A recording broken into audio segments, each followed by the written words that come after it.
I think a lot of newer photographers tend to forget that photography is a business and there's a business side of it that you need to handle. Having a camera in your hand is probably only about 1% of actually operating your own photography business. And the rest of it is the mundane background work. Aside from the editing, which the editing does take up a very large majority of your time, but you need to have your invoices and your contracts and getting everything ready for the shoots and your video conference calls with clients and things like that. There's a lot of background stuff that goes on that people tend to kind of forget about.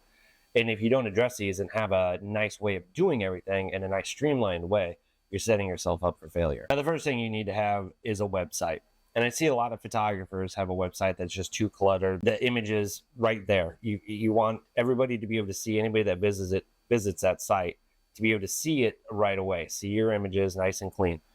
And also, when it comes to the name of your business, just use your name. Don't be doing these weird different names. When you're doing photography, you're selling yourself. You're not trying to sell this imaginary business that has multiple employees. You are selling yourself. Social media is another big one. Another one is using something like a CRM. Now, CRM is a site like CloudSpot, HoneyBook, Pixieset. There's tons of them out there. Myself, I use CloudSpot. I'm a really big fan of that one. It keeps everything organized. That's where I'm able to send out my invoices. I send out my contracts.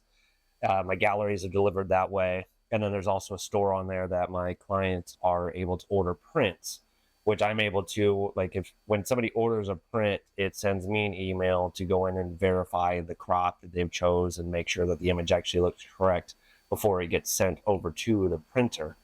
I do CloudSpot for me, and this is not a paid advertising for CloudSpot, but I love them. I know where to be investing my money at and not just blowing it and wasting money on advertising that's giving me absolutely no return. Insurance. It's something that a lot of photographers don't even think about, but you need insurance. You need insurance on your equipment and you need a liability insurance. Now, the insurance on your equipment, that is something very important to have.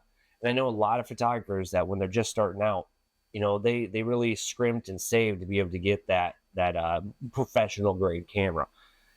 And then something happens and you drop it, you break it, that could be the end of it.